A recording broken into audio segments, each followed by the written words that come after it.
High, আমি দেবিকা। আজ চলে এসেছি আমার স্টাডি সেশন নিয়ে। আজকে স্টাডি সেশনে আমি প্রথমে বানিয়ে নেব আমার টু ডু লিস্ট। আজকে আমি রেখেছি 4টে টার্গেট। ওয়ার্ল্ড ম্যাপ রিভিশন করব, সিস্যাট পড়ব, হিস্ট্রির পিআইকিউ সলভ করব, বায়োলজির যেটুকু পার্ট বাকি আছে সেটা কমপ্লিট করব। যদি একটা টু ডু লিস্ট বানিয়ে নেওয়া যায় দিনের শুরুতেই, তাহলে স্টাডি সেশনটা খুব প্রোডাক্টিভ হয়। যদিও এটা আমার পুরো দিনে টু ডু লিস্ট নয়, সকালবেলা স্টাডি সেশন কমপ্লিট হয়ে গেছে। এটা আমি বিকেল থেকে প্রায় সন্ধ্যের মধ্যে এই টু ডু লিস্টটা কমপ্লিট করতে চলেছি। তারপরে থাকবে আমার পুরো দিন যা যা করেছি সেটার রিভিশন। ওয়ার্ল্ড ম্যাপ আমি অনেক আগেই কমপ্লিট করে নিয়েছিলাম, যখন আমি আনএকাডেমিতে সাবস্ক্রিপশন নিয়েছিলাম। তো ওয়ার্ল্ড ম্যাপ আমি আবার রিভিশন করতে চলেছি।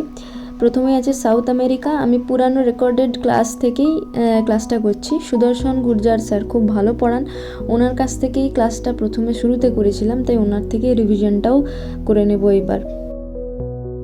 মাত্র 17টা সেশনের মধ্যেই উনি পুরো ওয়ার্ল্ড ম্যাপটাকে কমপ্লিট করিয়ে দিয়েছিলেন। যদিও আমি প্রায় ভুলতে বসেছি, তাই রিভিশনের একটা প্রয়োজন, সেজন্য রিভিশনটা আবার স্টার্ট করছি।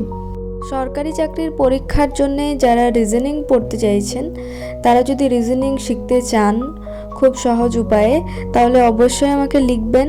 আমি আপনাদের ফ্রিতে ক্লাস দেওয়ার চেষ্টা করব। আমিও আমার প্রিপারেশন স্টার্ট করেছি কয়েক মাস হয়েছে, তাই আমি যতটুকু শিখছি জানছি ভালোভাবে সেটুকু আপনাদের সাথেও শেয়ার করার চেষ্টা করব। যারা অনেক টাকা দিয়ে ক্লাস অ্যাফোর্ড করতে পারেন না, আমি অবশ্যই চেষ্টা করব তাদেরকে ফ্রিতে ক্লাস দেওয়ার। এখন সামনেই আছে আরআরবি এনটিপিসির এক্সাম। যারা যারা এক্সাম দিচ্ছেন তাদের সকলকে বেস্ট অফ লাক। বেসিক্যালি যারা অনেক আগের থেকে প্রিপারেশন নিচ্ছেন, এই বছর খুব ভালো মতো তৈরি হয়েছেন, তারা অবশ্যই ভালোভাবে রিভিশনটা করবেন, মক টেস্ট দেবেন, আর পিআইকিউজ অবশ্যই আবার সলভ করবেন।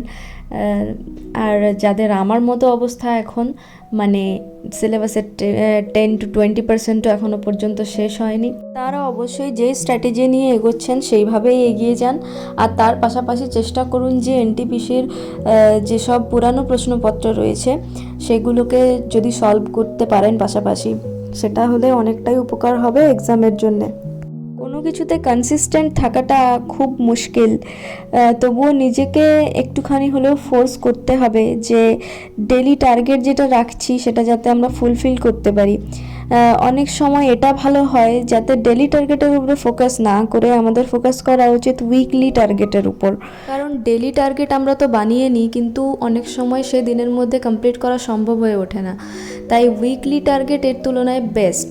উইকলি টার্গেট আমাদের উপরে বার্ডেন ক্রিয়েট করে না। আজকে একটুখানি কম পড়লেও পরের দিন আমরা একটু বেশি পড়ে জিনিসটাকে অ্যাডজাস্ট করে নিতে পারি। তো এটাই আজকের টিপস। থ্যাংক ইউ সবাইকে, ভালো থাকবেন সবাই। নমস্কার।